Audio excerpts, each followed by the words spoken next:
Gosick is one of those anime that has sat on my to-watch list for literal years. Airing in 2011 by Studio Bones and with a gothic Sherlock Holmes-esque mystery plot, this show was quite probably made for me, and yet, like many others, its lack of notoriety kept it low on my priorities list for quite some time. Indeed, despite a pretty darn high popularity and a score here on Mal, you would be forgiven for thinking that many people were still sleeping on this show a decade later. To my surprise, upon finishing the show, I couldn't find all but a handful of reviews and critics. One of Glass Reflection's less stellar pieces, a short recommendation video, and a handful of Mal reviews, none of which, even the positive ones, seem to have gleaned much of anything beneath the surface of this show. Of what I did read and watch, only about half even acknowledged the Holmes connection, with none of those realising that it is not just a connection, but an overly apparent iteration, and with some of these reviews even being seemingly unaware of some pretty fundamental historical facts, like when the Second World War started. So while I sure as heck ain't the best person for the job, feel free to join me as we take a brief walk through what makes Gosick an emblem of well thought out storytelling, a brilliant mystery series, and an expertly executed romance. Spoiler free, music and animation. The music of Gosick gets a weirdly bad rap, with some saying it works in context but is less enjoyable out of context, and others just complaining about the second outro song. Let's try to be a little more empirical. Gosick's OST is wonderfully sombre, by which I mean that while it's varied in its compositions, they all feel strongly tied together to create a cohesive atmosphere throughout. The gothic undertones of many of the pieces mesh brilliantly with the more upbeat day-to-day tracks, and the denouement track has a fantastic motif that turns up in many of the other pieces.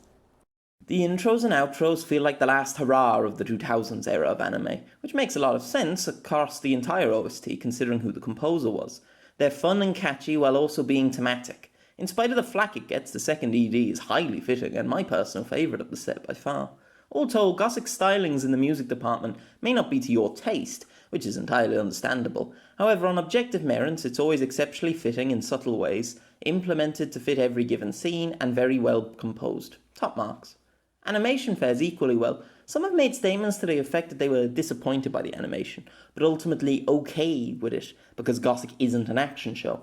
I would preface they are saying the right thing backwards. Gosick's animation isn't on the level of FMAB or Soul Eater all the time, true, but it is highly detailed, fluid, and well crafted throughout the entire show. Gosick is better animated than it needs to be, and when the time calls for the action in the show's latter half more than matches anything else Bones have put out at the time.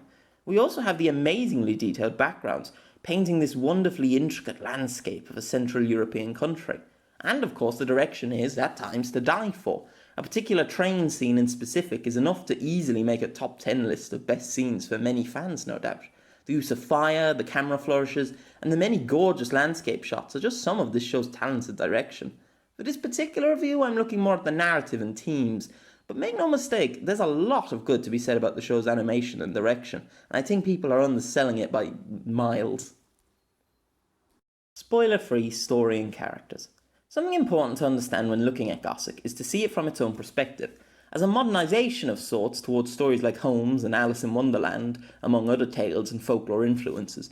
It is ultimately a little odd for an anime. In essence, it's being written in an almost Western fashion. Well, Western as in Britain in the 18th century. I think this is where some get lost with Gosick, expecting its characters and story to function by the same rules as every other anime, but they don't, and they don't need to. It may help going into Gosick to think of your time reading books like Treasure Island as a child, short novella tales where really characters may have implied depths but mostly serve functions along the adventure, except for maybe the protagonist. In a lot of these classic literature, we didn't always expect characters to have flaws or to go on character arcs. And while one can plot out a character arc for someone like Sherlock Holmes, it would be interpretation, as in reality, characters of that era were just different. And that isn't bad. Sometimes we just want to enjoy stories without high-stakes human drama. That's why a lot of those tales revolved around the mystery, or the treasure, the pile of gold the dragon is sitting on, as it was, above the characters. It's in part why The Lord of the Rings was such a game-changer for the era. Characters would often embody one thing and have no real arc. Gosick follows in these footsteps, while also updating them for a modern audience. So expect what seems like trivial one-off weekly stories to be feeding into something deeper, and overarching, but equally that within every major conspiracy, you'll also find a subdued mini-mystery of the week. And when it feels like characters are taking too long to develop, just try and remember that's how real people are. Gosick doesn't fit nicely or neatly one way or another, and I believe that's very much so by design. It isn't quite a Monster of the Week show, but it also isn't quite one grand story, at least not in the short term. What I just said also applies to the characters. We will touch on this far more in the spoiler section, but for now let's run with two examples, Inspector Greyveal and Kazuya Kujo. Greyveal is one of those characters people like to say lacks sufficient substance, but I think this is simply a lack of looking. For one thing, Greyveal is undoubtedly an amalgamation for two Holmesian characters, Inspector Lestrade and Mycroft Holmes. Understanding this can really help to give you a deeper appreciation of the show, and make it far more enjoyable. It is in this fashion that most of Gosick's characters function. The writer takes element of pre-existing archetypes from other fiction and expands on them. Inspector Lestrade, in original Sherlock Holmes, is a minor character who brings Holmes and Watson cases and police support in some of the more dangerous stories.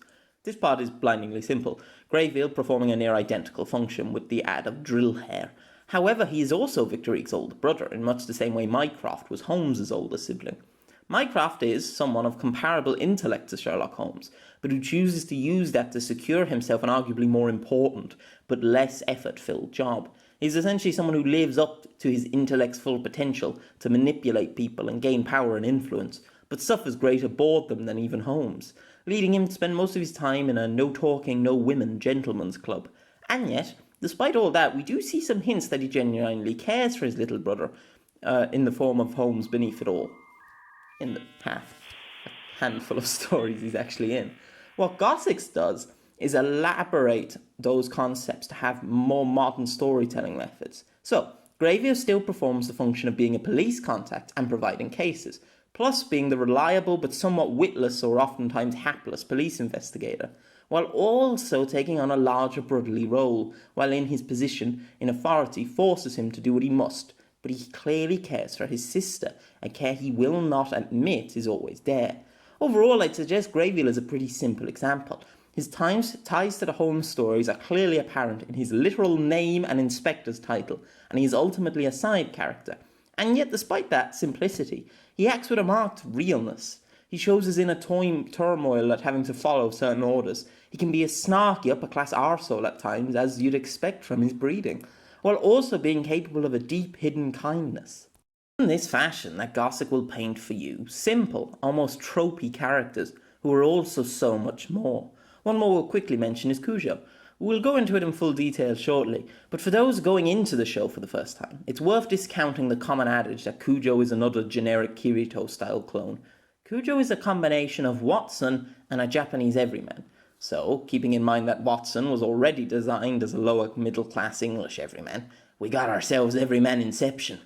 Kujo has been accused of not taking an active role in the plot, and while it should become apparent this is a poor interpretation, it also bears remembering what I said about this being a traditional story.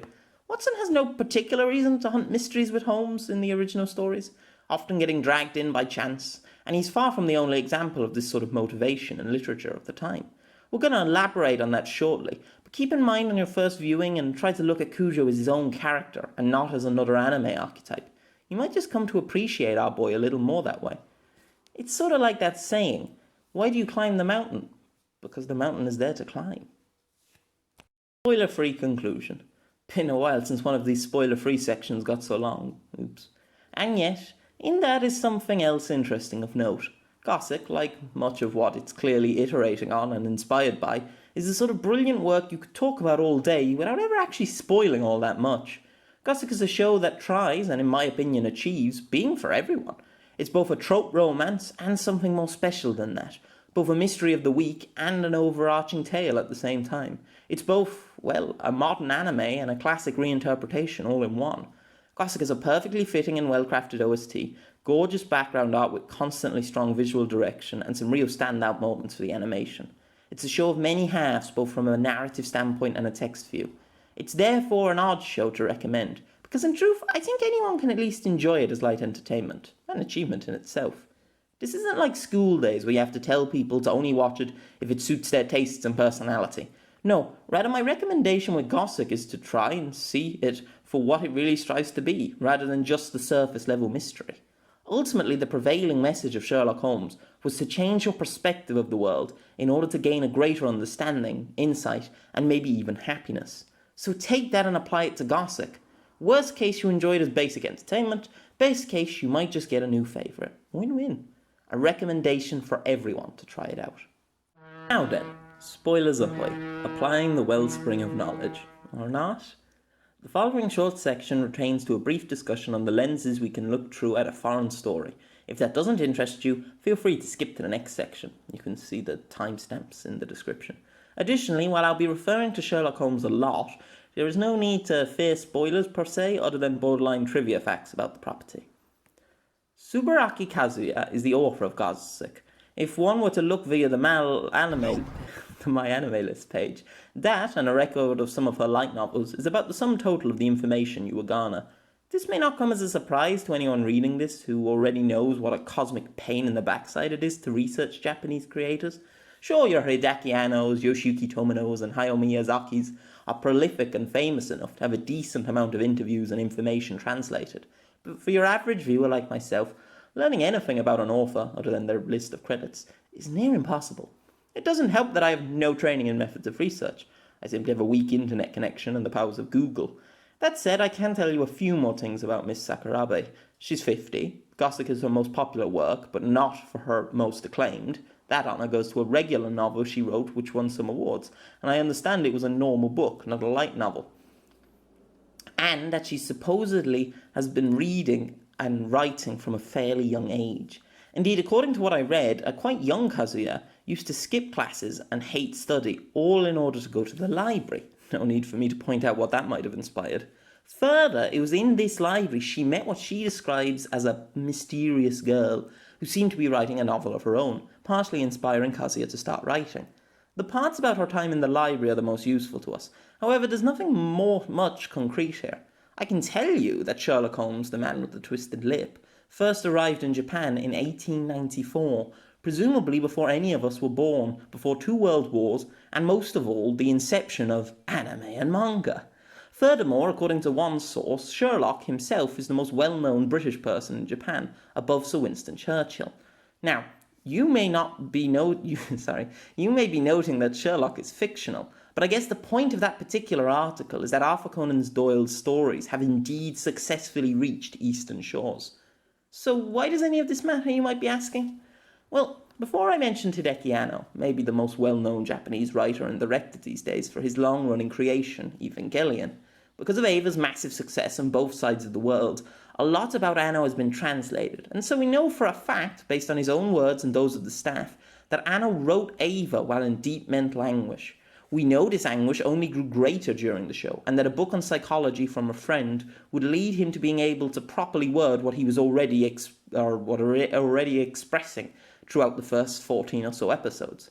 And so we know why the show from episode 1 is contemplative, so charged with Anno's personal struggle and emotion. We also know why as the show progresses, it gets gradually more extreme and metaphysical. Ava is about one guy's declining mental health. These days, that is an almost inarguable fact. There's a benefit to that which the death of the author fanatic probably hates. Group analysis. Say you're the first to review Ava back in, 96, and you do so with the knowledge of Anno's health in mind. Then someone watches or reads your review before writing and posting their own. They now iterate on what you said while adding to it, and so eventually you get to 2022 where people still analyse and critique the original Ava and end of Ava, all building off what's been said, all going a little further or discovering a new corner to look at. And so Ava becomes one of the best analysed and most interesting properties to date. Just watching, listening and reading Ava discussion is an experience separate to the show, all in and of itself. But that's the exception, not the rule. Generally, we don't have this rather useful information, and why that matters is pretty simple. I can make a detailed episode-by-episode interpretation of Gosick as an adaptation of Sherlock Holmes, including every direct reference, thread and iteration. But someone else could interpret the whole thing completely differently, with no Sherlock Holmes connection at all. And this isn't always a bad thing, necessarily. Art and its many interpretations can be amazing. And we should always judge things on their own individual merits. Gosick's light novel and anime can be looked at together, but equally must be seen apart. Great to see what different people all get from the same thing, the same piece of art. However, I think it's a shame with something like Gosick that we don't have that firm foundation to build off. No definitive proof of what Gosick is. So while yes, the author was an avid reader and writer from a very young age, clearly of a regular books as opposed to just light novels, in a country where Holmes would most likely be in that library she whiled away the hours of her childhood in, and in a show where the protag mock smokes a pipe while solving sometimes one-to-one versions of Holmes' stories like The Red-Headed League, with a format of a single freelance detective and a military background everyman companion. Despite all that, it is ultimately just my and whoever else's interpretation. An interpretation someone could justifiably say is just reaching or coincidences. And I think that's a shame. I'd love to spend an afternoon listening to other fans of the original Sherlock Holmes explaining their take on it as an iteration, to see how they'd feel the original themes and messages were conveyed and updated for a modern audience. Instead, I have yet to see one review that actually draws any of the parallels. The best you get is people saying that Victor Reek is a Holmes-like character, which is just a shame. That said, hopefully, through this review, we can at least do a little bit of that work and finally give Gosick some small, tiny modicum of its deserved credit for what it does on a deeper level, even if that's only a foot deeper. From here on, I'll act as though this is an iteration of Holmes, as that's our focus today, and in order to simplify our discussion, as though it were fact. And also, I'll try to avoid any more of these long sections on media analysis. Expert display in how to modernise a story. I've mentioned a few times now how Gosick is a talented modernisation of older titles, and I think that's sort of the show's secret sauce, as it were. To me at least, to modernise a story has nothing to do with when it's set as a time. A mistake adaptations like the BBC's Sherlock starring Benedict Cumberbatch all too often make. To modernise is to do more with the modes with which we tell stories. So Gosick being set in the 1900s is clearly not an attempt to bring it to the 21st century, literally, but instead through the storytelling. Let's start with Victor Reek. In one of his less glorious moments, Glass Reflection compares her to Osina of SAO for being frequently kidnapped. Now, while I think Glass Reflection is a really lovely guy, talk about a bare-bones, surface-level reading. Victor Reek is given the primary flaw of physical weakness.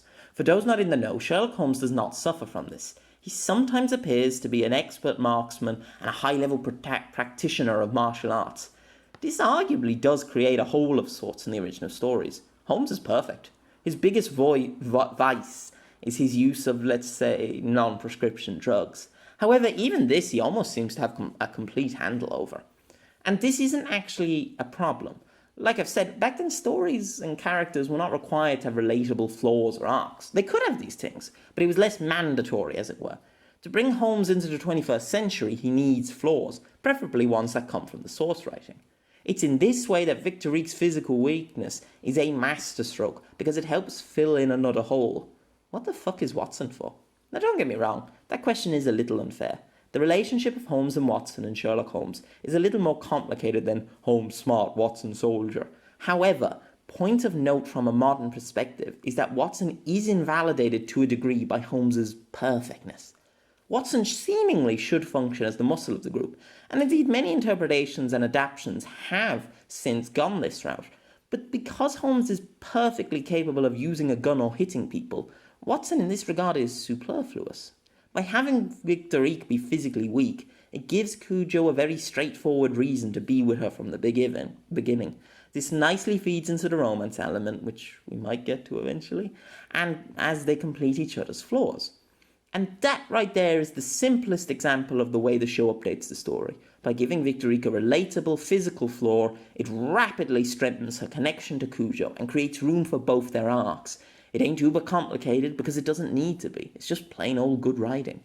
But I think there's more than enough simple examples and meandering in this review already. Time to go that step below the surface I mentioned earlier. Let's discuss the linked and equally important flaw of Victor Reek as a person. The lack of a desire to live. Again, on a simple level this is brilliant. Saying Holmes is suicidal would be a huge exaggeration most of the time. In say some way calling him sociopathic would be.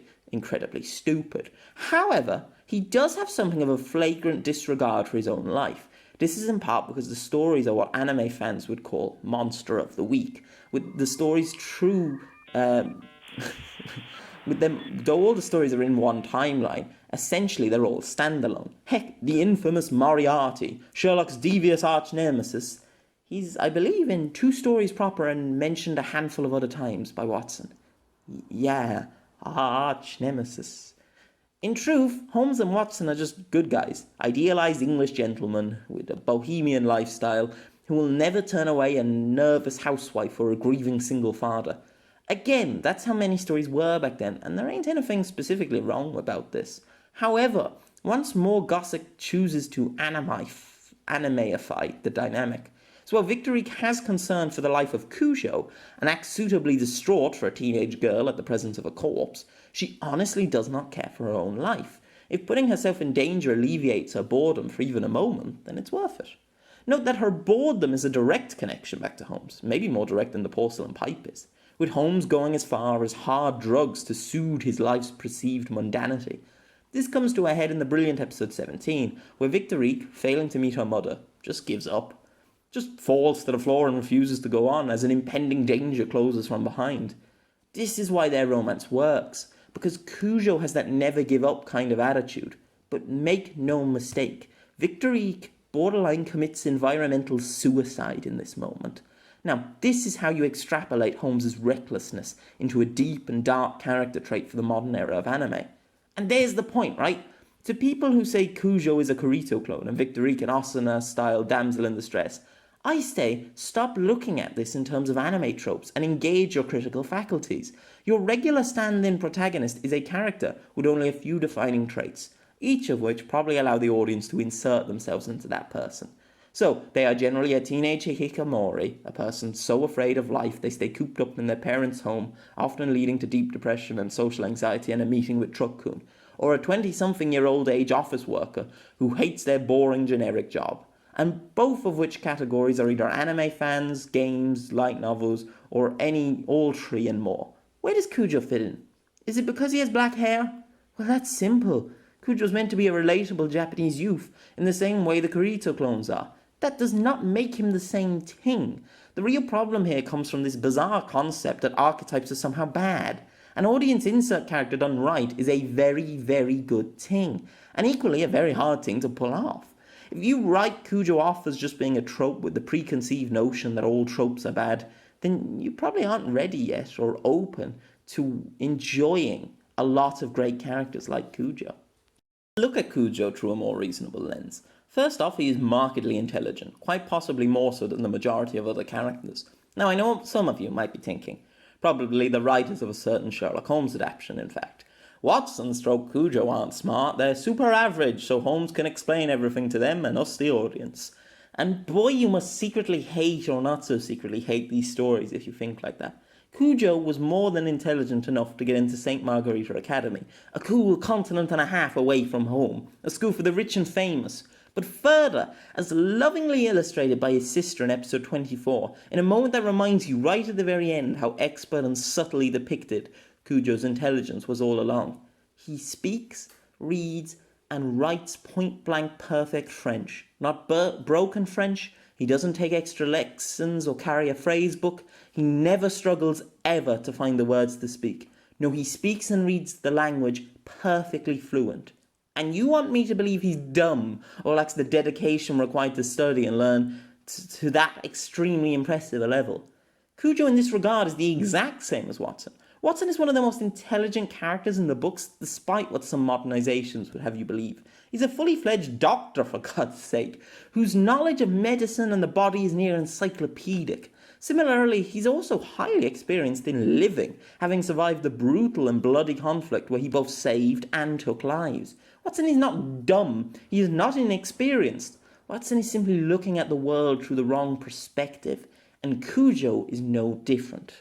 2011, Gosick's anime debut, how many people relate to being the son of a military family? Some, sure, and no doubt more can connect with the abusive parent or the societal pressures motifs. But put blankly, Cujo is a good audience surrogate simply because he is Japanese and new to the country the story is set in. In all other regards of his character, Cujo is a unique own person. He's got some false pride and courage bestowed on him by his perceived duty to his family, but beneath that is a genuinely courageous and brave young man. He has massive self-worth issues, building his entire identity around being the son of an imperial officer of the Japanese military. It is Victor Reek who allows him to start living for himself, to start seeing himself as worthwhile. The Cujo who fights in the war as the third son of an officer, he probably dies. The Cujo who fights in the war using his own determination, courage and intelligence, and that love for Victor Reek, well, he lives. That's the point of using something as extreme as a war to display his and Victor Reek's character arcs. And there it is. Gosick's beautiful duality ever at work in every corner of the show, and worthy of an essay studying it in its own right. In its themes of the occult versus science, in its depictions of different types of love, the difference between Victor Reek's parents, between herself and Greyveal, the literal duality of there secretly being two Brian Roscoes, of the illusion and magic tricks' simpler explanations. Ask yourself, what is the point of Sherlock Holmes? The consistent through line of all the stories, every last one of them. What is the message at the utmost core? Change your perspective to solve life. That's it. Kaput. Done. C'est la vie. One of the most successful franchises ever, and that's all it is. If you want to iterate or adapt Holmes, then all you need to do is understand that one single simple truth. What do Holmes or Victor Reek actually do? Sure, it might seem supernatural at first, but with time, you have to make clear that Sherlock is not supernatural. He is never, ever a superhero. All Holmes does is look at the back of the coin. Everyone else is always too busy looking at the front, at the little gold depiction of some country's flag or monarch. Holmes simply looks at the back, the bit with the number on it, the value of the coin, its actual worth and meaning. Gosick tries to make this very literally clear on a few occasions. The solution to the alchemist's immortality, where everyone else looks and even tries to touch the philosopher's stone, Victor Reek simply asks, what's behind the stone? Where everyone mourns at the Queen's graveyard, Victor Reek asks, what's under the coffin lid? When the congregation prays on a giant apparition of the Virgin Mary, appearing to destroy invading combat aircraft, Victor Reek asks, what was there before the apparition? It's no different to a magic trick. A simple sleight of hand. All Holmes or Victor Reek do is shift their frame of reference, minorly alter their mode of thinking. There is nothing at all stopping Cujo, Greyveal, Avril, you, or anyone else from doing the same thing. This is why I detest versions like the BBC's Sherlock, as portrayed by Benedict Cumberbatch. His mind palace, where he can walk amongst all his amassed information from his entire life, is preposterous for anyone who isn't some sort of Zen Buddhist monk with a photographic memory. He is depicted as thinking so fast, a computation on such a level that time itself might as well be slower for him. Martin Freeman's Watson might be able to improve himself, but he will never, ever be able to properly match up to Holmes's borderline implausible intelligence. This is wrong, because it means you, as the audience, will never match up. It makes for a good TV programme, sure, entertaining, but an atrocious Sherlock Holmes adaptation. Gosick understands this perfectly. Sure, at first Victor Reek appears supernatural. Like a magic trick, she is at first oddly small for her age, doll-like, hyper-intelligent, with her mysterious-sounding wellspring of knowledge. But by the end of the show, she's a girl who lived through one of the hardest forms of torture for years, solitary confinement, with nothing to do but learn and study and perfect methods of thinking. She eats sweets for that momentary release of energy and to combat her lethargy, simply in purpose to Holmes's drug use, just more family-friendly for TV viewing. She actually spends hours upon hours of time reading in order to expand her knowledge base and refresh it to keep it relevant to her daily life and detective work. And she understands the truth of looking at the back of the coin when everyone else looks at the front. This is perfected by a couple of scenes in particular. One would be when she is split apart from Cujo. When we're working for her father, her powers don't get the usual spiel. There's no sound effect or visuals of water rippling. Instead, she just moves pieces on a chessboard with these dead eyes, as what she really does is run statistics based off history and social philosophy, in order to predict political manoeuvres. Not easy, but certainly doable. Second would be during the theatre mystery of episodes 19 and 20. Her Wellspring cannot make up for the lack of facts. It is only a fancy way of describing her crude knowledge. Here we see she needs the clues Cujo gathers. This both expertly shows how Cujo is growing, as he was able to spot things like the conflicting accounts of the Queen or the strange interviews for a blonde woman, and put those facts together all by himself. He is learning how to apply his already ample intelligence in new ways, exactly the same as how Watson is depicted in the original stories.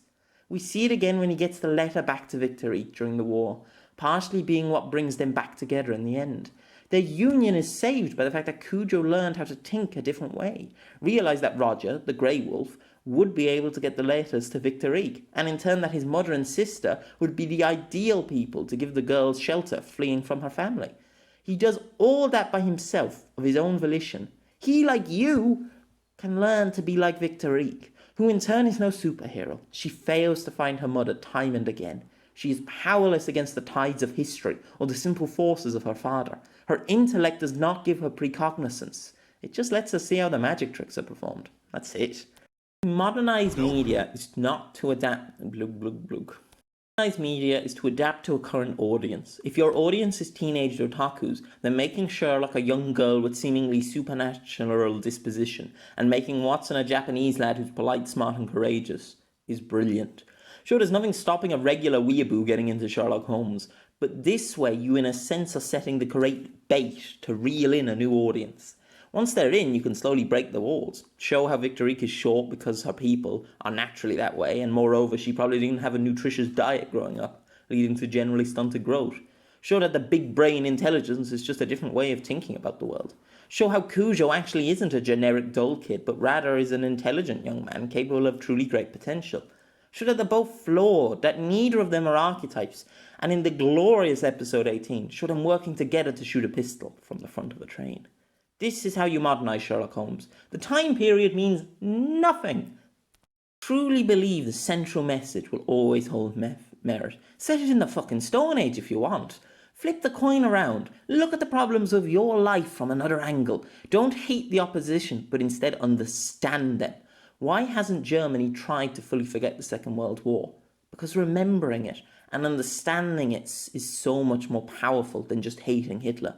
Knowing and understanding the darkness we all as humanity are capable of on some base level, and knowing how much potential lies under the surface.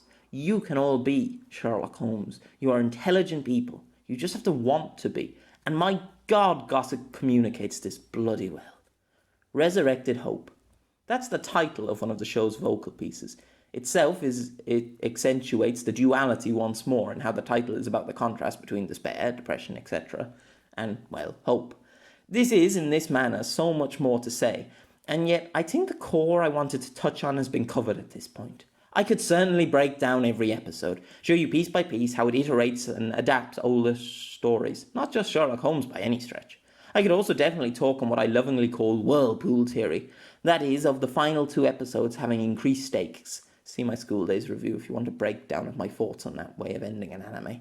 And I could certainly do a more precise breakdown of the side characters, or how the plot is dualistic in nature, with every arc from episodes 1 to 24 having connections to the overarching mysteries and an individual lesser mystery, with the only actual difference between the first core and the second cores of the show being that your perspective changes from Cujo's naivety to Victorique's better understanding of the greater overarching plot at play.